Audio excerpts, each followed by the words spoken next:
जंगल के बीचों बीच एक शांत और घना जंगल था जहां सभी जानवर एक साथ खुशी खुशी रहते थे।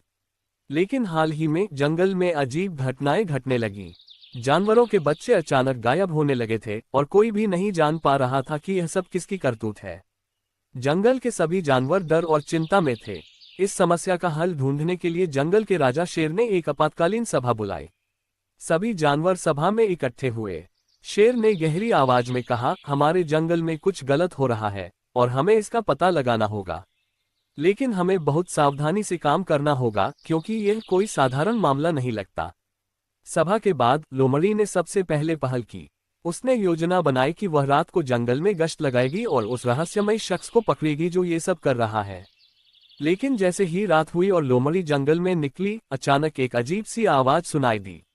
उसने चारों ओर देखा लेकिन कुछ भी नहीं दिखा। तभी एक परछाई उसके पीछे से गुजरी और लोमड़ी डर से कांप उठी। वह तेजी से वापस भागी और शेर को सारी बात बताई। अब बारी थी बुद्धिमान उल्लू की। उसने सोचा कि वह पेड़ की ऊंचाई से सब कुछ देख सकेगा। पूरी रात वह पेड़ की टहनी पर बैठा रहा, लेकिन अचानक उसे एक चमकदार रोशनी दिखी। वह उस रोशनी की दिशा में उड़ गया, लेकिन जैसे ही वह पास पहुंचा, रोशनी गायब हो गई और उसे कुछ भी हाथ नहीं लगा। ये और भी ज्यादा रहस्यमय हो गया। अगले दिन बाघ ने फैसला किया कि वह खुद इस रहस्य को सुलझाएगा। बाघ ने अपने दोस्तों के साथ जंगल के उस हिस्से में जाने का निश्चय किया जहां सबसे ज्यादा घटनाएं हो रही थीं। लेकिन जब वे वहां पहुंचे तो अचानक जमीन में हलचल होने लगी।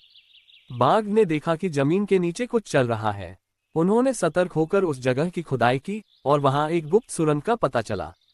सभी जानवरों ने उस सुरंग का पीछा किया और पाया कि वह जंगल के एक अंधेरे कोने में जाकर खत्म होती है। वहां उन्होंने देखा कि एक बड़ा सा गुफा था और उस गुफा में एक बूढ़ा तेंदुआ रहता था। तेंदुआ बेहद कमजोर था और उसने बच्चों को सिर्फ इसलिए पकड़ा था क्योंकि वह उन्हें अपना खाना बनाना चाहता था। शेर ने तेंदुए को समझाया कि वह ऐसा न करे और सब जानवरों ने मिलकर उसे खाना दिया। तेंदुआ पश्चाताप से भर गया और उसने वादा किया कि वह अब कभी किसी को नुकसान नहीं पहुंचाएगा।